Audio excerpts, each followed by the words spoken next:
कल हम आप मिथिला में प्रभु श्री राघव के कर कमल से धनुष भंग के पावन प्रसंग को गाए सुने। धनुष टूटते ही भगवान परशुराम जी का आगमन हुआ। बड़ा ही प्रचंड वेग और आवेश भगवान विष्णु के द्वारा दिया गया। अजगौ जिस पर पूर्णावतार को प्रत्यंचा चढ़ाना था, भगवान परशुराम ने जब भगवान के हृदय भित्ति पर विप्र चरण का दर्शन किया तो भाव से अपना अजगौ जो भगवान विष्णु ने भेंट किया था प्रभु की ओर बढ़ाया। धनुष के साथ उनका आवेश भी परमात्मा में प्रवेश कर गया। देत चाप आप ही चली गए परशुराम मन। आवेशावतार का कार्य पूर्ण हुआ पूर्णावतार के आगमन से। वस्तुतः कल हम आप स्मरण किए थे कि राम लक्ष्मण प्रभु धनुष यज्ञ में सम्मिलित होने नहीं केवल दर्शन करने आए थे, परंतु परिस्थिति ऐसी बनी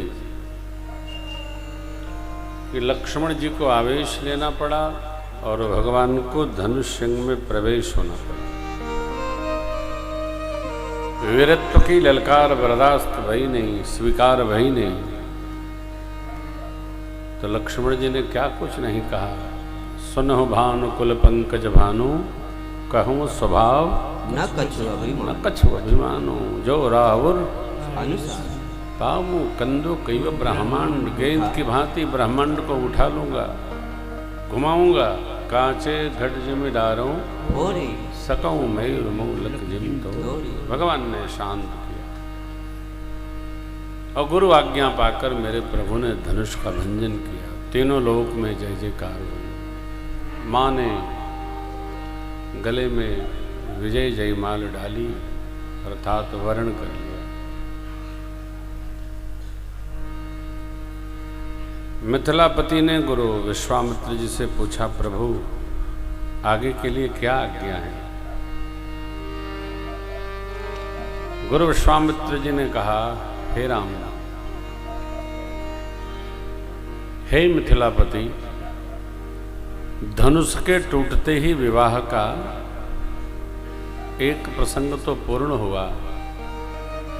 ये स्वयंवर भी वीरत्व परीक्षण का स्वयंवर है।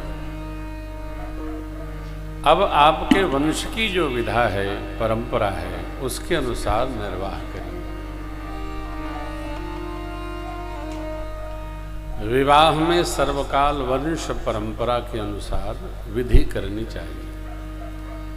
सबके वंश की अलग अलग विधि है।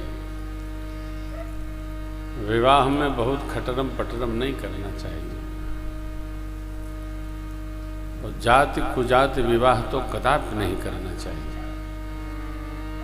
इससे पूरी सृष्टि उद्वेलित होती है, जो आजकल का फैशन हो गया।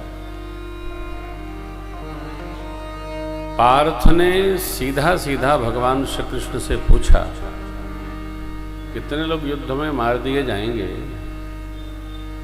तो कोई बचेगा ही नहीं। फिर स्त्रियां तो चाहे जिस कुल वर्ण में जाएंगी। भगवान श्री कृष्ण वासुदेव ने कहा कि सब ठेकेदारी बंद करो, सामने युद्ध है तो युद्ध करो। कौन क्या कैसे होगा, ये सब सृष्टि की प्रकृति व्यवहार व्यवस्था है, वो तुम्हारा काम नहीं है। कई बार हम उस व्यवहार का चिंतन करते हैं जो हमारा है ही नहीं, जिससे हमारा कुछ लेना देना नहीं। परंतु यह सर्वकाल स्मरण रखना चाहिए, वर्ण शंकर विवाह से हानि है, कोई लाभ नहीं है।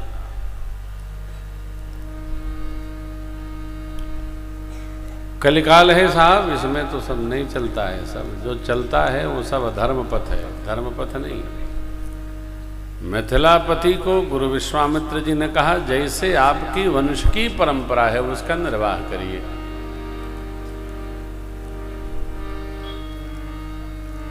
शतानंद जी महाराज भी खड़े हैं।